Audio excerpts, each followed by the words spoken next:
it chapter by chapter, one bite at a time. So many adventures and mountains we can climb. Take it word for word, line by line, one bite at a time.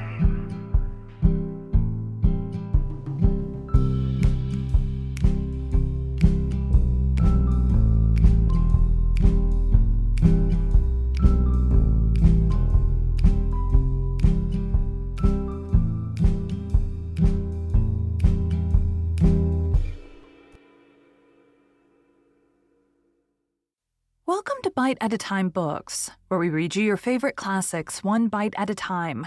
My name is Bree Carlisle, and I love to read and wanted to share my passion with listeners like you. If you like the podcast, join our Facebook group, biteatatimebooks.com/Facebook group. Be sure to follow my show on your favorite podcast platform so you get all the new episodes. You can find most of our links in the show notes, but also our website, biteatatimebooks.com, includes all of the links for our show, including to our Patreon to support the show, and YouTube, where we have special behind the narration of the episodes. We are part of the Bite at a Time Books Productions Network. If you'd also like to hear what inspired your favorite classic author to write their novels, and what was going on in the world at the time, check out the Bite at a Time Books Behind the Story podcast, wherever you listen to podcasts. Today we'll be continuing The Phantom of the Opera by Gaston Leroux. Chapter 7. Faust and What Followed. On the Saturday morning, on reaching their office, the joint managers found a letter from OG worded in these terms. My dear managers, so it is to be war between us. If you still care for peace, here is my ultimatum. It consists of the four following conditions. 1. You must give me back my private box, and I wish it to be at my free disposal from henceforward. 2. The part of Margarita shall be sung this evening by Christine Daae. Never mind about Carlotta. She will be ill. 3. I absolutely insist upon the good and loyal services of Madame Giry, my box-keeper, whom you will reinstate in her functions forthwith. 4. Let me know by a letter handed to Madame Giry, who will see that it reaches me that you accept, as your predecessors did, the conditions in my memorandum book relating to my monthly allowance. I will inform you later how you are to pay it to me. If you refuse, then you will give Faust tonight in a house with a curse upon it. Take my advice and be warned in time.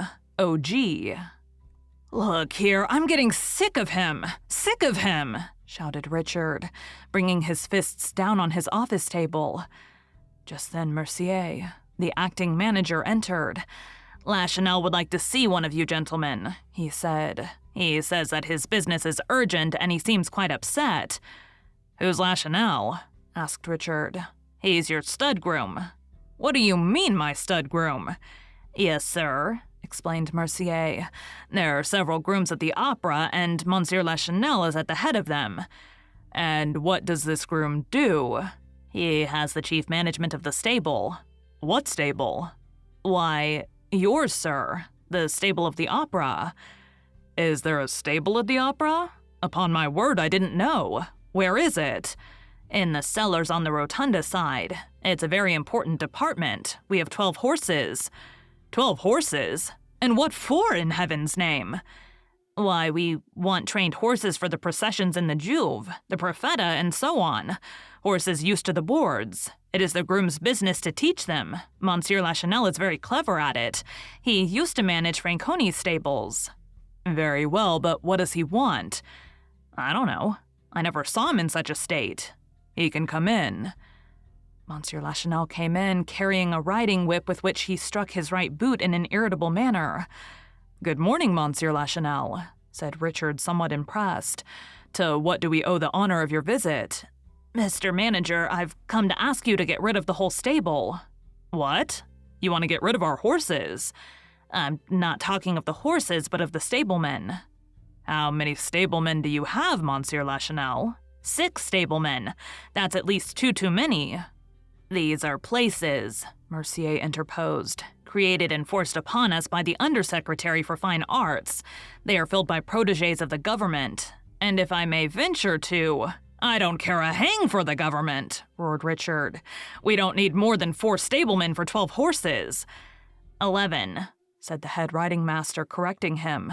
12, repeated Richard. 11, repeated Lachenel. Oh, the acting manager told me that you had 12 horses. I did have 12, but I have only 11 since Caesar was stolen. And Monsieur Lachenel gave himself a great smack on the boot with his whip. Has Caesar been stolen? Cried the acting manager. Caesar, the white horse in the Profeta? There are not 2 Caesars, said the stud groom dryly. I was 10 years at Franconi's, and I've seen plenty of horses in my time. Well, there are not 2 Caesars, and he's been stolen. How? I don't know. Nobody knows. That's why I've come to ask you to sack the whole stable. What do your stablemen say?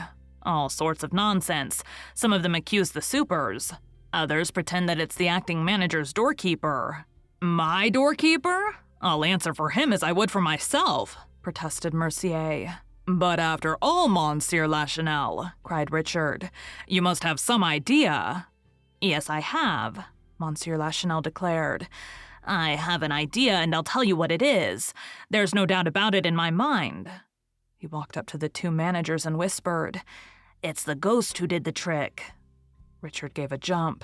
What, you two? How do you mean, I too? Isn't it natural after what I saw? What did you see? I saw as clearly as I now see you a black shadow riding a white horse that was as like Caesar as 2 peas. And did you run after them? I did, and I shouted, but they were too fast for me and disappeared in the darkness of the underground gallery. Monsieur Richard rose. That will do, Monsieur Lachenel. You can go. We will lodge a complaint against the ghost.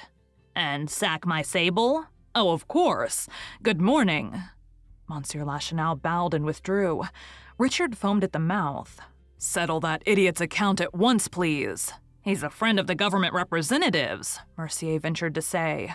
And he takes his vermouth at Tortoni's with Legrine, Skull, and Perducet, the lion hunter, added Moncharmin.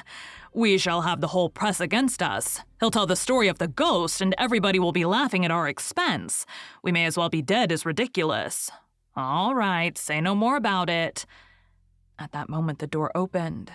It must have been deserted by its usual Cerberus, for Madame Giry entered without ceremony, holding a letter in her hand, and said hurriedly, I beg your pardon, excuse me, gentlemen, but I had a letter this morning from the opera ghost. He told me to come to you, that you had something to... She did not complete the sentence. She saw Furman Richard's face, and it was a terrible sight. He seemed ready to burst. He said nothing. He could not speak, but suddenly he acted. First, his left arm seized upon the quaint person of Madame Giry, and made her describe so unexpected a semicircle that she uttered a despairing cry. Next, his right foot imprinted its sole on the black taffeta of a skirt which certainly had never before undergone a similar outrage in a similar place. The thing happened so quickly that Madame Giry, when in the passage, was still quite bewildered and seemed not to understand. Suddenly she understood, and the opera rang with her indignant yells, her violent protests and threats. About the same time, Carlotta, who had a small house of her own in the Rue du Faubourg Street Honneur, rang for her maid, who brought her letters to her bed.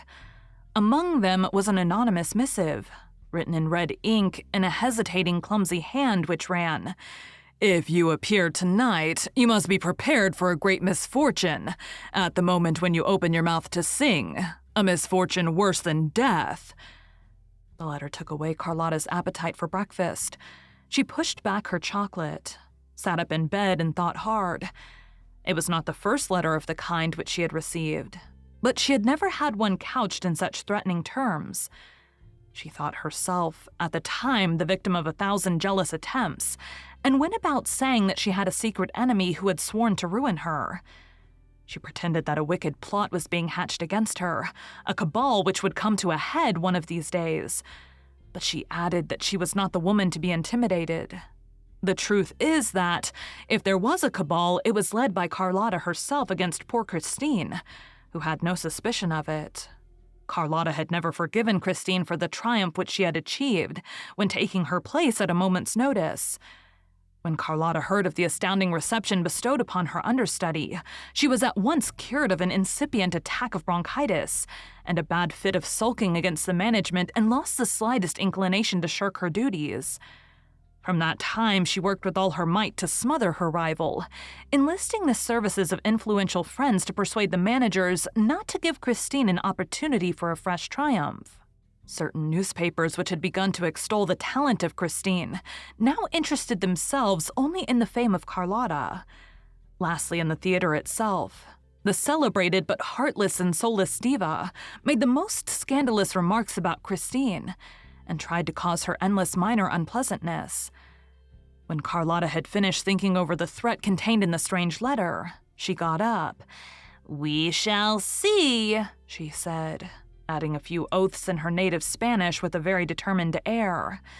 The first thing she saw, when looking out of her window, was a hearse. She was very superstitious, and the hearse and the letter convinced her that she was running the most serious dangers that evening.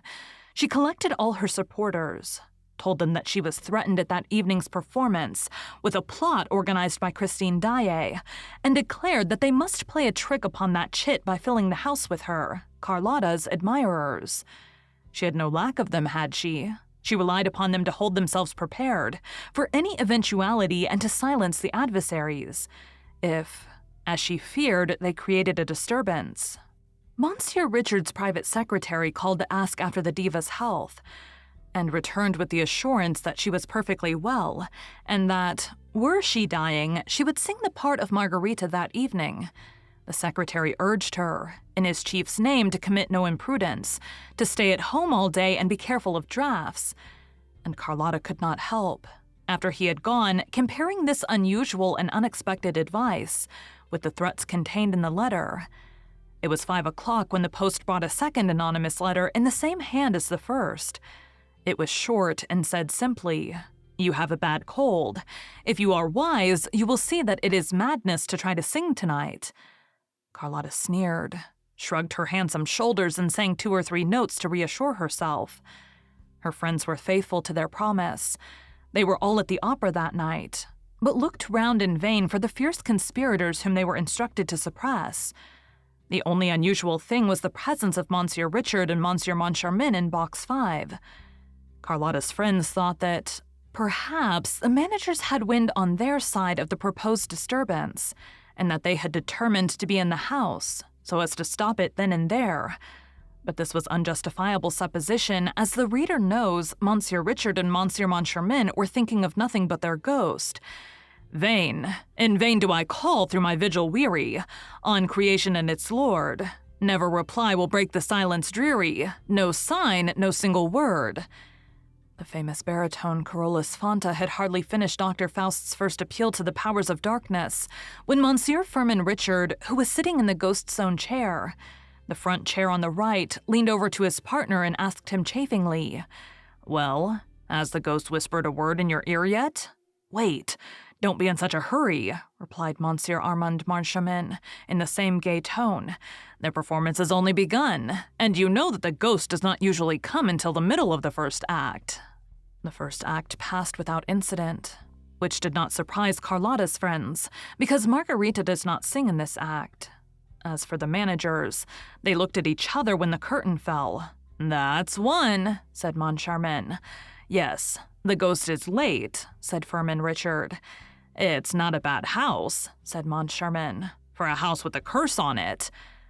Monsieur Richard smiled and pointed to a fat, rather vulgar woman dressed in black, sitting in a stall in the middle of the auditorium with a man in a broadcloth frock coat on either side of her. "Who on earth are those?" asked Moncharmin. "Those, my dear fellow, are my concierge, her husband and her brother." "Did you give them their tickets?" "I did. My concierge had never been to the opera. This is the first time. And as she is now going to come every night, I wanted her to have a good seat before spending her time showing other people to theirs." Moncharmin asked what he meant, and Richard answered that he had persuaded his concierge, in whom he had the greatest confidence, to come and take Madame Giry's place. Yes, he would like to see if with that woman instead of the old lunatic, Box 5 would continue to astonish the natives. "By the way," said Moncharmin, "you know that Mother Gyri is going to lodge a complaint against you." "With whom? The ghost?" The ghost? Moncharmin had almost forgotten him. However, that mysterious person did nothing to bring himself to the memory of the managers. And they were just saying so to each other for the second time, when the door of the box suddenly opened to admit the startled stage manager. "What's the matter?" they both asked, amazed at seeing him there at such a time. "It seems there's a plot got up by Christine Daae's friends against Carlotta. Carlotta's furious." "What on earth?" said Richard, knitting his brows. But the curtain rose on the kermesse scene, and Richard made a sign to the stage manager to go away. When the two were alone again, Moncharmin leaned over to Richard. "Then Daae has friends?" he asked. "Yes, she has." "Whom?" Richard glanced across at a box on the grand tier, containing no one but two men. "The Count de Chagny? Yes, he spoke to me in her favor with such warmth that, if I had not known him to be Sorelli's friend." "Really? Really?" said Moncharmin. "And who is that pale young man beside him?" "That's his brother, the Viscount. He ought to be in his bed. He looks ill." The stage rang with gay song.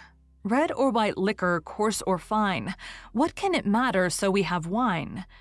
Students, citizens, soldiers, girls, and matrons rolled light-heartedly before the inn with the figure of Bacchus for a sign. Sybil made her entrance. Christine Daae looked charming in her boy's clothes, and Carlotta's partisans expected to hear her greeted with an ovation which would have enlightened them as to the intentions of her friends. But nothing happened. On the other hand, when Margarita crossed the stage and sang the only 2 lines allotted her in the second act, "No, my lord, not a lady am I, nor yet a beauty, and do not need an arm to help me on my way," Carlotta was received with enthusiastic applause. It was so unexpected and so uncalled for that those who knew nothing about the rumors looked at one another and asked what was happening. And this act also was finished without incident. Then everybody said, "Of course, it will be during the next act." Some who seemed to be better informed than the rest declared that the row would begin with the Ballad of the King of Thule, and rushed to the subscribers' entrance to warn Carlotta. The managers left the box during the entr'acte to find out more about the cabal of which the stage manager had spoken, but they soon returned to their seats, shrugging their shoulders and treating the whole affair as silly. The first thing they saw on entering the box was a box of English sweets on the little shelf of the ledge. Who had put it there? They asked the box keepers, but none of them knew. Then they went back to the shelf, and next to the box of sweets found an opera glass. They looked at each other. They had no inclination to laugh. All that Madame Gyri had told them returned to their memory. And then, they seemed to feel a curious sort of draft around them. They sat down in silence. The scene represented Margarita's garden. "Gentle flowers in the dew be message from me." As she sang these first 2 lines, with her bunch of roses and lilacs in her hand, Christine, raising her head, saw the Viscount de Chagny in his box. And from that moment, her voice seemed less sure, less crystal clear than usual. Something seemed to deaden and dull her singing. "What a queer girl she is," said one of Carlotta's friends in the stalls, almost aloud. "The other day she was divine, and tonight she's simply bleeding. She has no experience, no training. Gentle flowers, lie ye there and tell her from me." The Viscount put his head under his hands and wept. The Count, behind him, viciously gnawed his mustache, shrugged his shoulders and frowned. For him, usually so cold and correct, to betray his inner feelings like that, by outward signs, the Count must be very angry. He was. He had seen his brother return from a rapid and mysterious journey in an alarming state of health. The explanation that followed was unsatisfactory, and the Count asked Christine Daae for an appointment. She had the audacity to reply that she could not see either him or his brother. Would she but deign to hear me, and with one smile to cheer me. "The little baggage," growled the Count. And he wondered what she wanted, what she was hoping for. She was a virtuous girl. She was said to have no friend, no protector of any sort. That angel from the north must be very artful. Raoul, behind the curtain of his hands that veiled his boyish tears, thought only of the letter which he received on his return to Paris, where Christine, fleeing from Paros like a thief in the night, had arrived before him. My dear little playfellow, you must have the courage not to see me again, not to speak of me again. If you love me just a little, do this for me who will never forget you, my dear Raoul. My life depends upon it. Your life depends upon it. Your little Christine. Thunders of applause. Carlotta made her entrance. I wish I could but know who was he that addressed me, if he was noble, or at least what his name is. When Margarita had finished singing the ballad of the King of Thule, she was loudly cheered, and again when she came to the end of the jewel song. Ah, the joy of past compare, these jewels bright to wear. Thenceforth, certain of herself, certain of her friends in the house, certain of her voice and her success, fearing nothing, Carlotta flung herself into her part without restraint of modesty. She was no longer Margarita. She was Carmen. She was applauded all the more, and her debut with Faust seemed about to bring her a new success, when suddenly a terrible thing happened. Faust had knelt on one knee. Let me gaze on the form below me, while from yonder ether blue, look how the star of eve, bright and tender, lingers o'er me, to love thy beauty too. And Margarita replied, Oh, how strange, like a spell does the evening bind me, and a deep languid charm I feel without alarm, with its melody enwind me, and all my heart subdue. At that moment, at that identical moment, the terrible thing happened. Carlotta croaked like a toad. Grrrk! There was consternation on Carlotta's face, and consternation on the faces of all the audience. The two managers in their box could not suppress an exclamation of horror. Everyone felt that the thing was not natural, that there was witchcraft behind it. That toad smelt of brimstone. Poor, wretched, despairing, crushed Carlotta. The uproar in the house was indescribable. If the thing had happened to anyone but Carlotta, she would have been hooted. But everyone knew how perfect an instrument her voice was, and there was no display of anger, but only horror and dismay, the sort of dismay which men would have felt if they had witnessed the catastrophe that broke the arms of the Venus de Milo.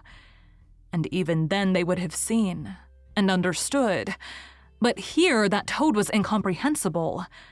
So much so that after some seconds spent in asking herself if she had really heard that note, that sound, that infernal noise issue from her throat, she tried to persuade herself that it was not so, that she was the victim of an illusion of the ear and not of an act of treachery on the part of her voice. Meanwhile, in Box 5, Moncharmin and Richard had turned very pale. The extraordinary and inexplicable incident filled them with a dread which was the more mysterious, inasmuch as for some little while they had fallen within the direct influence of the ghost. They had felt his breath. Moncharmin's hair stood on end. Richard wiped the perspiration from his forehead. Yes, the ghost was there, around them, behind them, beside them. They felt his presence without seeing him. They heard his breath close, close, close to them. They were sure that there were 3 people in the box. They trembled. They thought of running away. They dared not. They dared not make a movement or exchange a word that would have told the ghost that they knew that he was there. What was going to happen? This happened. Rook! Their joint exclamation of horror was heard all over the house. They felt that they were smarting under the ghost's attacks. Leaning over the edge of their box, they stared at Carlotta as though they did not recognize her. That infernal girl must have given the signal for some catastrophe. Ah, they were waiting for the catastrophe. The ghost had told them it would come. The house had a curse upon it. The 2 managers gasped and panted under the weight of the catastrophe. Richard's stifled voice was heard calling to Carlotta. Well, go on. No, Carlotta did not go on. Bravely, heroically, she started afresh on the fatal line at the end of which the toad had appeared. An awful silence succeeded the uproar. Carlotta's voice alone once more filled the resounding house. I feel without alarm. The audience also felt, but not without alarm. I feel without alarm. I feel without alarm, croak. With its melody entwined me, croak, and all my heart croak.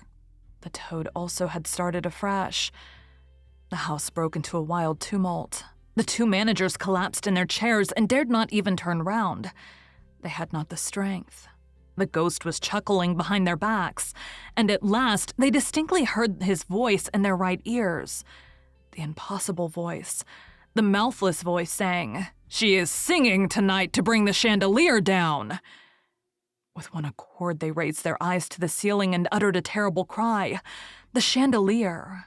The immense mass of the chandelier was slipping down, coming toward them at the call of that fiendish voice. Released from its hook, it plunged from the ceiling and came smashing into the middle of the stalls. Amid 1,000 shouts of terror, a wild rush for the doors followed. The papers of the day state that there were numbers wounded and one killed. The chandelier had crashed down upon the head of the wretched woman who had come to the opera for the first time in her life, the one whom Monsieur Richard had appointed to succeed Madame Giry, the ghost's box-keeper in her functions. She died on the spot. And the next morning, a newspaper appeared with this heading, 200 kilos on the head of a concierge. That was her sole epitaph. Thank you for joining Bite at a Time Books today, while we read a bite of one of your favorite classics. Again, my name is Bree Carlisle, and I hope you come back tomorrow for the next bite of The Phantom of the Opera. Don't forget to join our Facebook group, biteatatimebooks.com/Facebook group, to hang out with other classic novel-loving friends. You can check out the show notes or our website, biteatatimebooks.com, for the rest of the links for our show.